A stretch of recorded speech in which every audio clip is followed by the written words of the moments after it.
جناب والا افسوس کی بات یہ ہے کہ D G I S P R صاحب جب جناح ہاؤس کی بات کرتے ہیں صحیح تو جناح صاحب نے یہ جناح ہاؤس کی مقدس ہونے کی کوئی بات نہیں کی تھی. صحیح میں فارمولا انشاءاللہ تعالیٰ دوں گا جو میں نے سوچا ہوا ہے کہ chief of the army staff D G I S I اور joint chief of staff committee کی اپوائنٹمنٹس کس لیول پہ ہونی چاہیے.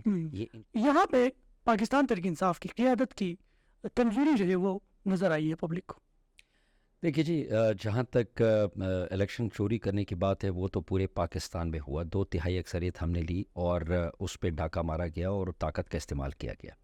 مجھے افسوس اب اس پہ ہے سب سے زیادہ کہ میرے چھوٹے چھوٹے بچے شہید. 2 بچے شہید ہوئے. تحریک انصاف کے صوبائی ڈپٹی جنرل سیکرٹری نواز محمود خان میرے ساتھ آج موجود ہے.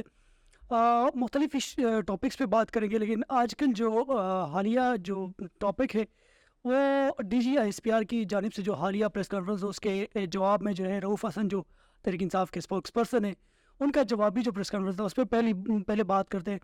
سب سے پہلے بہت شکریہ نواز بھائی کہ آپ نے جوائن کیا ہمارا پوڈ کاسٹ. ایک تو ایسے وقت میں جب ہم سن رہے تھے کہ ان کی باتیں چل رہی ہیں، یعنی اسٹیبلشمنٹ کے ساتھ پاکستان تحریک انصاف کی باتیں چل رہی ہیں، عمران خان کو وہ باہر لانے کے لیے ایک پیچ اپ کی باتیں چل رہی تھی، لیکن اچانک سے ہم نے دیکھا کہ D G S P R سامنے آ گئے، انہوں نے پریس کانفرنس کی اور پھر اس پریس کانفرنس سے یہ ظاہر ہوا کہ یہ جو اختلافات ہیں یہ مزید جو ہے وہ سخت ہو گئے ہیں، کنفلکٹ مزید جو ہے اس میں تیزی آ گئی ہے. تو کیا وجہ ہے اور اس طرح کی press conference D G S P R کو کیوں کرنا پڑی؟ بسم اللہ الرحمن الرحیم. سب سے پہلے تو جی آپ کا شکریہ. دیکھیں جی، بات یہ ہے کہ جہاں تک آپ کا سوال ہے کہ D G I S P R صاحب نے جو پریس کانفرنس کیا ہے، دیکھیں ہم سارے پڑھے لکھے لوگ ہیں جو کہ سیاست میں جنہوں نے قدم رکھا، اور ہم یہ سمجھتے ہیں کہ اس وقت جو ٹائم تھا جس میں پاکستان بحیثیت ایک ریاست ایک بڑے مشکل حالات سے، فائنینشیل حالات سے گزر رہا ہے، اور ملک کے اندر ساری جو قوتیں ہیں، ادارے ہیں، چاہے وہ جمہوری ادارے ہیں یا پاکستان ریاست کے باقی ادارے ہیں، ان کے درمیان ہم آہنگی کی ضرورت تھی. ان کے درمیان ایک برج کا کردار اور ایک پازیٹیو کردار ادا کرنے کی ضرورت تھی. D G S P R صاحب کے ٹائمنگز نمبر 1 بہت ہی میں سمجھتا ہوں کہ جی وہ غلط ٹائم تھا. نمبر 2 دیکھیں دوسری بات یہ ہے کہ D G S P R صاحب جو ہے انہوں نے ریاست میں ادارے کی بات کی، فوج کی بات کی کہ جی سیاست میں ملوث نہیں ہے، جبکہ ہمارے farmer chief of army staff general Bajwa صاحب جو ہے انہوں نے اس جرم کا اقرار بھی کیا، جو کہ ایک آئینی بہت بڑا جرم ہے، کہ انہوں نے آخری سپیچ میں یونیفارم میں کھڑے ہو کے یہ کہا کہ بالکل پچھلے سال تک فوج سیاست میں انوالو رہی ہے، لیکن دیکھیں اس سے ہمارے تحریک انصاف کا اختلاف ہے کہ فوج کبھی بھی سیاست کا حصہ نہیں رہی، سوائے ڈکٹیٹرز اور جرنیل یا جو سپہ سالار وقتاً فوقتاً آتے رہے وہ اس میں انوالو ہوتے رہے.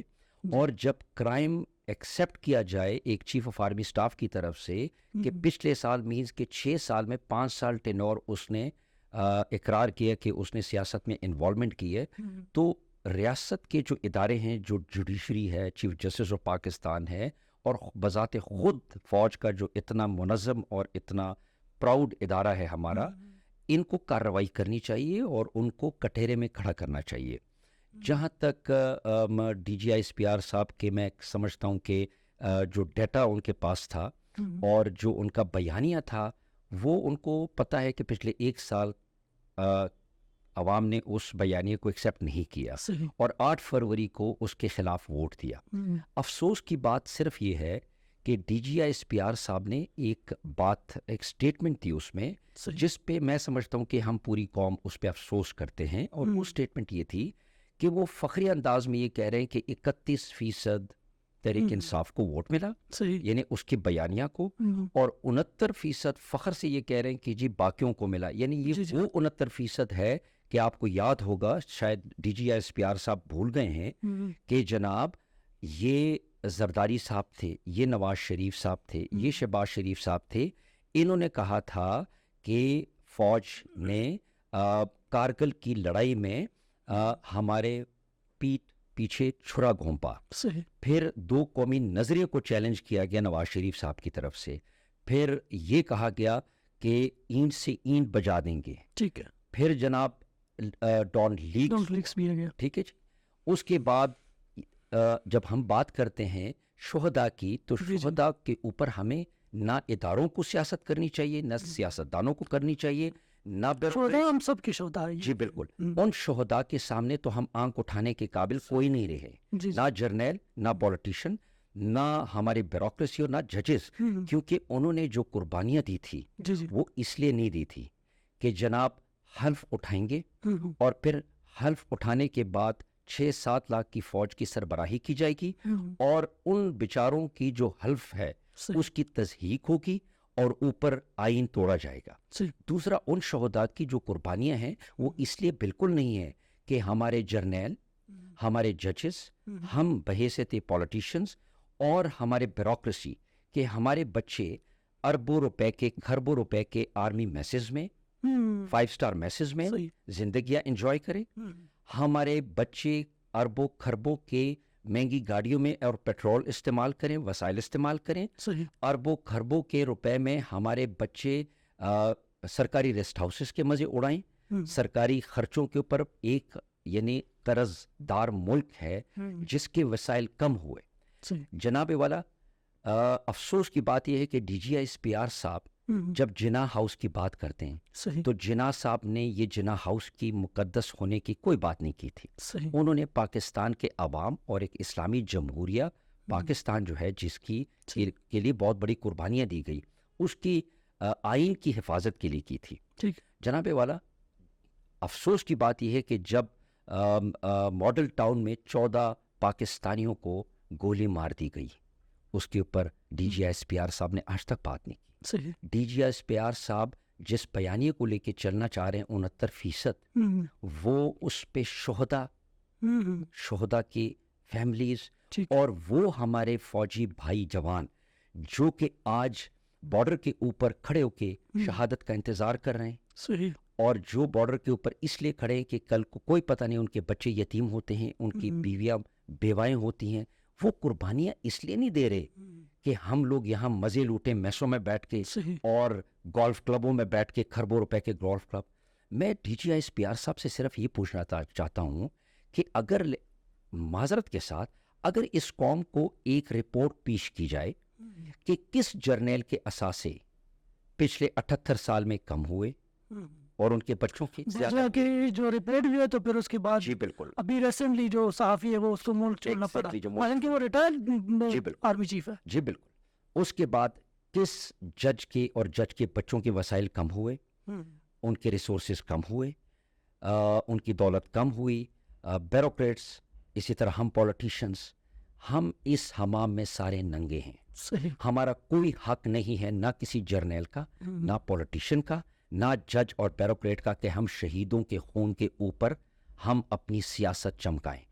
سو میرا یہ خیال ہے کہ جب آپ جج اور جیوری خود بنتے ہیں تو جب آپ کہتے ہیں کہ جی ہمارے پاس سب ثبوت ہیں اور ہمارے پاس وہ ہے، تو یہ ہو نہیں سکتا. یہ ایک ملک نظام کے تحت چلتا ہے.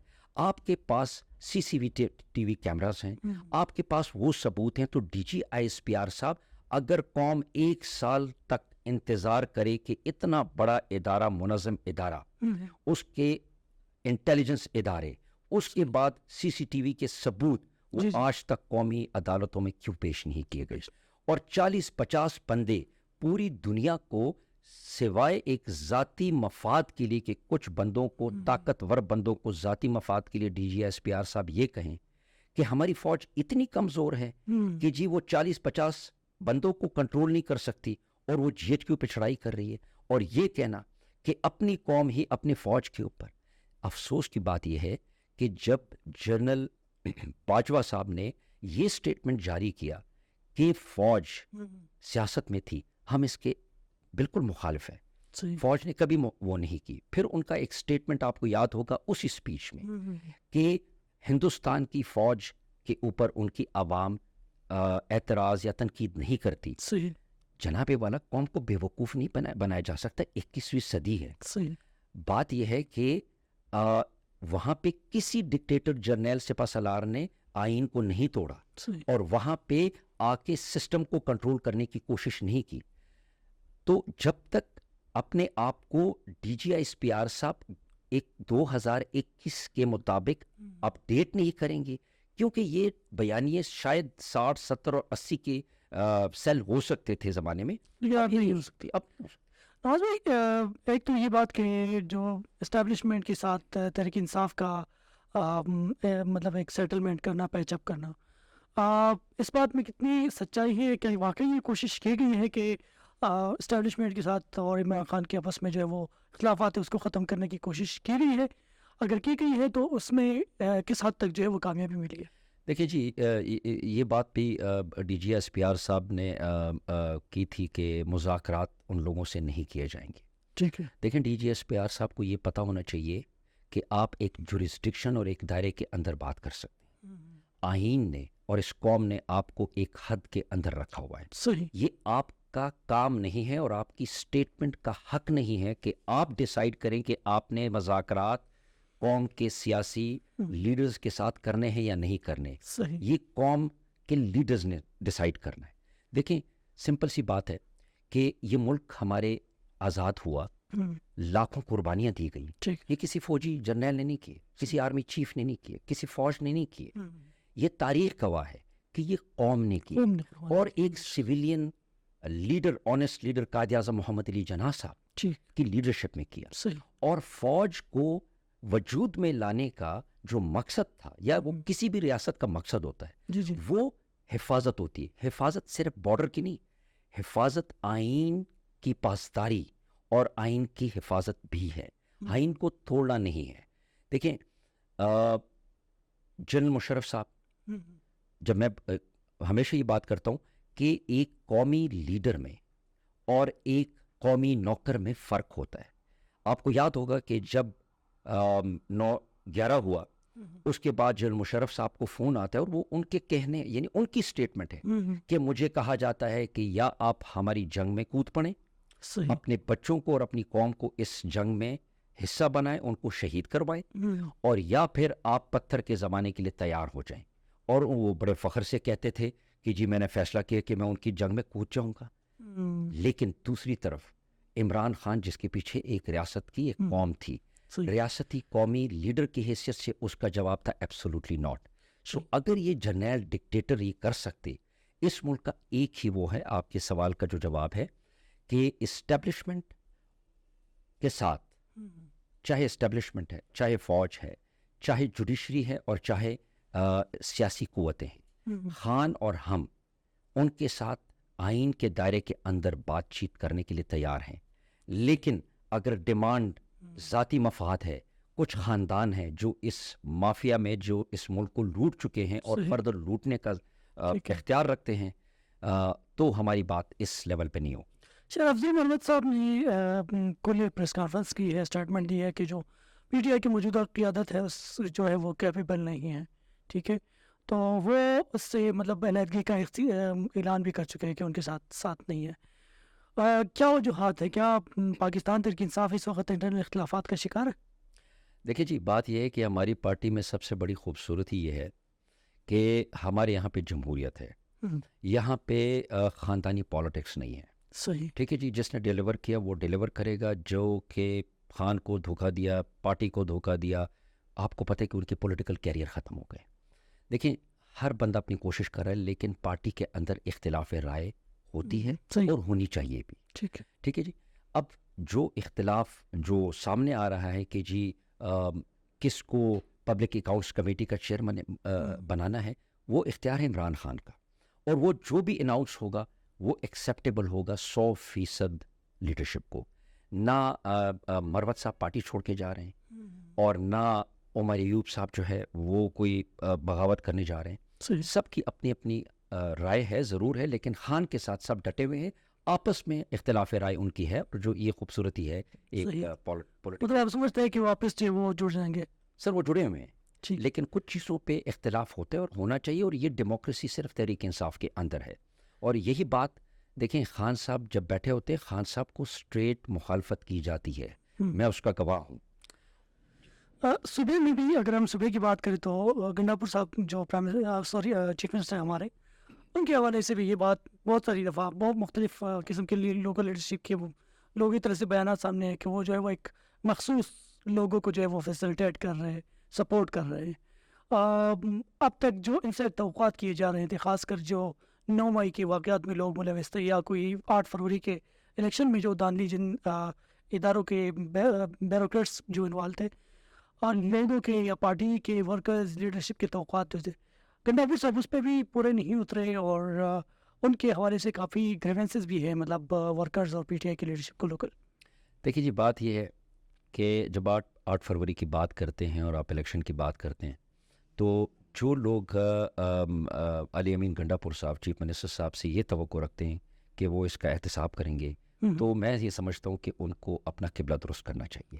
کیونکہ جب اسٹیبلشمنٹ کی طاقت ہو اور جب آپ کے الیکشن کمیشن وفاق کے انڈر ہو اور وہ کسی کے کنٹرول میں ہو، تو علی امین گنڈاپور صاحب جو ہیں وہ اپنی کوشش اور ایک جمہوری آواز تو اٹھا سکتے ہیں، لیکن پورے پاکستان میں جو کچھ ہوا پوری دنیا کے سامنے ہے. انٹرنیشنل میڈیا کو بھی یہ چیز کوریج ہو گئی ہے کہ فارم 47 کے ذریعے ایک پارٹی کے جو ایک عوام کا جو ایک رائے ہے اس کو چوری کیا گیا.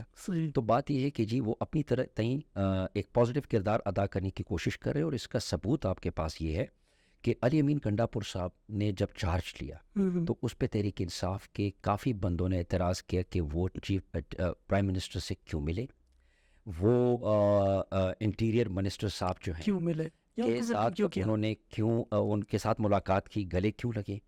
تو یہ ایک الیکٹڈ لیڈر کا کام ہوتا ہے کہ وہ ایک جیسچر شو کرے کہ ہم عوام کے نمائندے ہیں اور ہمیں کچھ چیزیں سیاست سے ہٹ کے عوام کے مفاد میں کرنی چاہیے. ہوا کیا؟ کوئی فائدہ نہیں ہوا. آپ کے 1510 بلین روپے آپ کو نہیں مل رہے، آپ کے ہائیڈل پروجیکٹس کے پیسے آپ کو نہیں مل رہے. صحیح بات. لیکن جن مافیا جو اس وقت اسٹیبلشمنٹ کے طاقت پہ حکمرانی کر رہی ہے، انہوں نے جب پی پی پی سائن کیے، آپ کو پتہ ہے کہ پرائیویٹ جو بجلی آپ نے لی، وہ پی پی پیز کے پیمنٹ ریگولر ہوتی ہے کیونکہ اس میں کمیشن کھائے گئے، اور اس میں ان حکمرانوں نے کمیشن لیے ہیں اور ان کا حصہ ہے، اس میں ان کو پیمنٹ ریگولر مل رہی ہے. آپ کی صوبے کو آپ کے پیسے نہیں مل رہے. خیری صاحب شانگلہ پہ آتے ہیں، آپ کا تعلق شانگلہ سے ٹکٹ اینی کا آپ کو ملا تھا، پھر آپ نے جو ہے وہ گڈ میں جو ہے وہ حاجی سید ورنگ کو دیا. دونوں سیٹیں آلموسٹ اگر میں بذات خود جو اسٹیٹسٹکس میں نے نکالے وہ مطلب این اے اور پی کے 30 دونوں سیٹیں جو ہے وہ بالکل سرٹن ہے کہ وہ دونوں سیٹیں پی ٹی آئی جیت چکی. لیکن ایک ڈسٹرکٹ ایڈمنسٹریٹر یا ریٹرننگ افسر جو ہے وہ مبینہ طور پر انہوں نے فارم 47 جاری کیا. اس کے بعد کوئی ٹیمپرڈ قسم کی فارم 45 بھی جو ہے کچھ عرصے بعد الیکشن کمیشن کی ویب سائٹس پہ آئے، جو کہ بالکل کنٹراڈکشن کر رہے ہیں اس کے ساتھ، اوریجنل کے ساتھ. یہاں پہ ایک چیز جو میں نے محسوس کی کہ پاکستان تحریک انصاف کی جو شانگلہ کی قیادت ہے وہ اتنی کمزور تھی یا ان کے ساتھ کوئی اسٹریٹجی نہیں تھی کہ وہ باقی صوبے کے یا باقی ملک کے سیٹوں میں جو تحریک انصاف جیت چکی ہے، جو انہیں نکلی ہے، یہاں پہ پاکستان تحریک انصاف کی قیادت کی کمزوری جو ہے وہ نظر آئی ہے پبلک کو. دیکھیے جی، جہاں تک الیکشن چوری کرنے کی بات ہے وہ تو پورے پاکستان میں ہوا، 2/3 اکثریت ہم نے لی اور اس پہ ڈاکہ مارا گیا اور طاقت کا استعمال کیا گیا. دیکھیں، آپ کے جو سوال میں 2 سیٹوں کا ذکر ہے، میں اس پہ بالکل خفا نہیں ہوں. مجھے افسوس اب اس پہ نہیں ہے، مجھے افسوس اب اس پہ ہے سب سے زیادہ کہ میرے چھوٹے چھوٹے بچے شہید، 2 بچے شہید ہوئے. ٹھیک ہے جی، میرے ذہن میں اب سیٹوں کا کوئی امپورٹنس. خود بھی زخمی ہو گئے جی بالکل، میں خود بھی زخمی ہوا اور مجھے فخر ہے کہ میرا سب سے پہلے خون بہا. میں نے اپنے ورکرز کو، قوم کو اکیلے نہیں چھوڑا اور سب سے پہلے مجھے انجری ہوئی. لیکن افسوس کی بات کیا ہے کہ امیر مقام صاحب، جن کو اتنی اخلاقی جرت ہونی چاہیے تھی کہ جب اس قوم کے بچے شہید ہوئے، ان کے خون کے اوپر فارم 47 لے کے اسمبلی میں جانا، میں یہ سمجھتا ہوں کہ سب سے بڑے تاریخ، شانگلہ کی تاریخ میں سب سے سیاہ باب یہ ہوگا کہ ایک شخص اپنے پارلیمنٹ جانے کے لیے وہ اتنا اخلاق نہیں ہے کہ وہ کہیں کہ جی بڑی مہربانی ٹھیک ہے فارم 47 میں سیٹ بھی جیت چکا، لیکن اگر میرے بچے شہید ہو گئے تو مجھے یہ قبول نہیں. دیکھیں اخلاقی جرأت پاکستان. آپ یہ کہہ رہے ہیں کہ امیر مقام کو سیٹ کرسی ہے وہ زیادہ عزیز ہے کسی کی خون سے. دیکھیں میں آپ کو بتاتا ہوں، پاکستان مسلم لیگ، پاکستان پیپل پارٹی میں بھی غیرت مند لوگ بیٹھے ہوئے ہیں، محب وطن ہے. انہوں نے کیا کیا؟ ان کو فارم 47 پکڑایا گیا.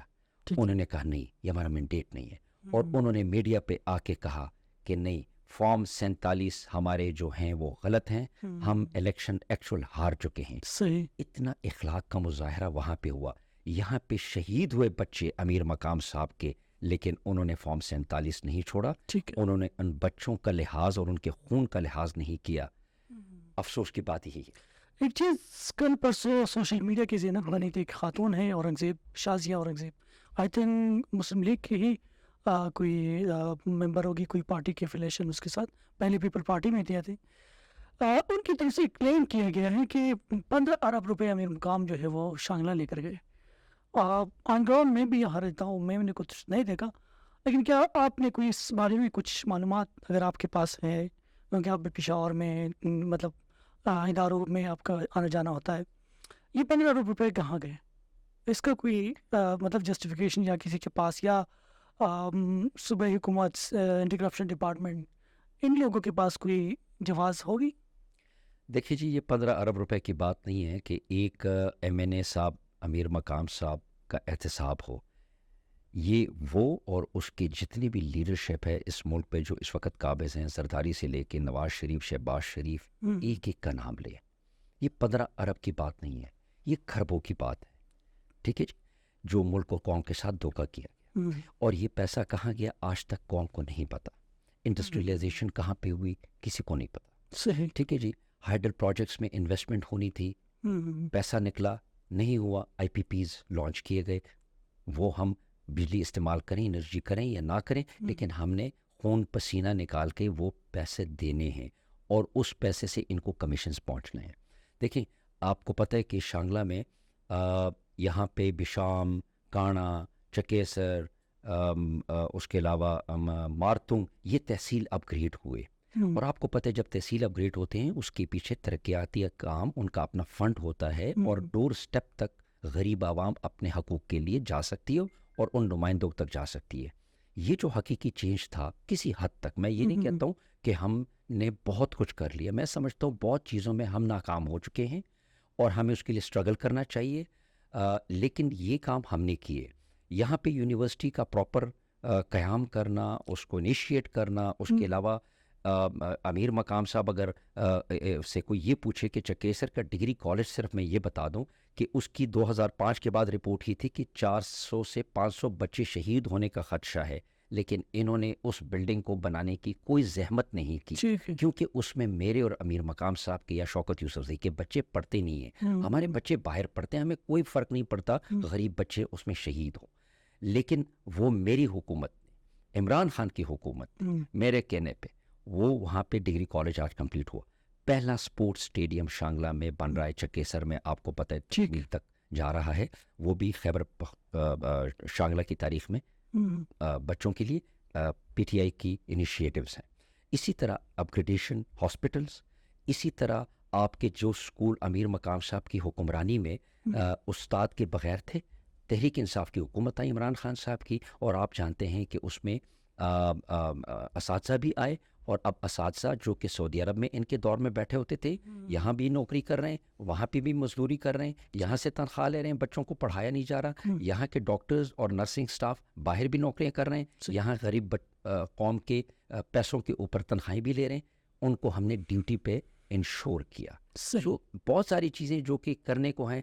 آج اگر پاکستان تحریک کی میں ڈیٹا اٹھایا جائے تو خیبر پختونخوا میں بھی one of the backward district is Shangla. Unfortunately کیا میں اور امیر مقام صاحب پراؤڈ فیل کر سکتے ہیں کہ بحیثیت ہم اس قوم کے نمائندے ہم کیا کہیں گے کہ کیوں آج تک ہم لوگ بیکورڈ ہیں؟ اور میں آپ کو یہ چیز بتا دوں کہ 2002 سے جو ہے وہ پراؤڈلی کہہ رہے کہ ہم شنگلہ کی قیادت یعنی باغ ڈور جو ہے وہ سنبھالے ہوئے. جی، ان کو ان جگہوں پہ ترقی نظر آتی ہے کہ جس میں روڈ بنانا ہے، جس میں یہ خود ٹھیکیدار ہوں گے، جہاں پہ کوئی بلڈنگ بنانی ہے، جہاں پہ یہ اور ان کے بچے اور ان کے خاندان انوالوڈ ہیں، جہاں سے پیسہ نکلتا ہے. دنیا میں سب سے امپورٹنٹ انویسٹمنٹ ہوتی ہے ہیومن کے اوپر، ہیومن ریسورس جس کو ہم کہتے ہیں. ٹھیک ہے جی، انسانوں کے اوپر. وہ آپ ہیلتھ دیتے ہیں، ایجوکیشن دیتے ہیں، تربیت دیتے ہیں بچوں کو. ٹھیک ہے جی، لیکن ان کی جو ترقی ہے وہ ریلیٹڈ ہے کنسٹرکشن سے، بیکاز یہ سارے جو ہیں یہ construction source of income source of income سے ریلیٹڈ ہیں. سو بدقسمتی ہے کہ میں آپ کو ایک چیز بتا دوں، میں ایم پی اے نہیں تھا. صحیح. ٹھیک ہے جی، میں نے جتنے ترقیاتی کام کیے میری مثال نیچے ایم پی ایز اور منسٹرز دیتے ہیں. لیکن میں یہ سمجھتا ہوں کہ جب ایک بندہ منسٹر ہوگا تو اس کی کتنی طاقت ہوگی اور وہ کیا کچھ نہیں کر سکتا ہوگا. آپ نے ٹکٹ کی بات کی، ٹکٹ میں نے چھوڑا. اس کی مین ریزن یہ ہے کہ یہ ملک سب سے امپورٹنٹ ہے. عمران خان سے زیادہ ہمارے لیے ملک امپورٹنٹ ہے، اور اس ملک کے لیے ہمارا یہ ایمان ہے کہ یہ ایک ایماندار لیڈر ہے. اور میں نہیں چاہتا تھا کہ میری پارٹی جو ہے وہ سپلٹ ہو. میں قربانی دوں گا تو جا کے ہماری نسلیں جو ہے آگے ان کا فیوچر بہتر ہوگا. میں ایم پی اے بنوں اس سے کوئی فرق نہیں پڑتا. اس ملک کے لیے سب سے امپورٹنٹ ایک لیڈر ضروری ہے. اور انشاءاللہ تعالیٰ ایک وعدہ میں آپ سے کرتا ہوں جو کہ D G S P R صاحب بھی سن لیں، کہ اگر مجھے پارلیمنٹ میں موقع ملا تو میں آئین کے حدود پڑھوں گا بھی، اور اس میں یہ میک شور کروں گا کہ D G I S P R کے سٹیٹمنٹ کس حدود میں ہونے چاہیے. میں فارمولا انشاءاللہ تعالیٰ دوں گا جو میں نے سوچا ہوا ہے کہ chief of the army staff, D G I S I اور joint chief of staff committee کی اپوائنٹمنٹس کس لیول پہ ہونی چاہیے. یہ انشاءاللہ تعالیٰ یہ قانون سازی بھی ہم لائیں گے تاکہ اداروں کو نقصان نہ پہنچے اور سافٹلی اسموتھلی جو ہے یہ ادارے کام کرتے رہے، تاکہ الزامات اور یہ چیزیں نہ ہوں اور کوئی غلط بندہ وہ نہ کر سکے، اس کا فائدہ نہ ہو. ظاہر ادارے ہمارے ادارے اور ہم نے ہی رسپیکٹ دینا پڑے گا اور ہم نے ہی چلانا ہے. اس سے چلانے میں ظاہر وہی ہے، لیکن ہم نے اور رسپیکٹ دینا پڑے گا تھوڑا بہت. ادارے جو ہے وہ آپ کو روایت کہ اپنے جو ایک دائرہ اختیار ہے اس کے اندر جو ہے اپنے حدود میں وہ کام کرے. بہت شکریہ نواز محمود صاحب. یہ تھے نواز بھائی، اور ہم نے ڈیٹیل میں بات کی مختلف 2-3-4 ٹاپکس پہ. امید ہے کہ آپ کو یہ پوڈ کاسٹ جو ہے وہ پسند آئے ہوگا، اور اگلے پوڈ کاسٹ میں بھی آپ سے ایک نئے گیسٹ کے ساتھ آپ کے ساتھ حاضر ہوں گے. ہمارے پلیٹ فارم میں ہمارے ساتھ رہے، اور ہمارے جتنے بھی چینلز ہیں اس کو سبسکرائب کریں، فالو کریں ہمارے پیج پہ. اور اگر آپ کے ذہن میں آپ کے کوئی آپ چاہتے ہیں کہ کوئی گیسٹ ہم آپ کی مرضی کا لے آئے تو کائنڈلی آپ ہمیں سجیسٹ کر سکتے ہیں. عمر باچا کو دیجیے اجازت. اللہ حافظ.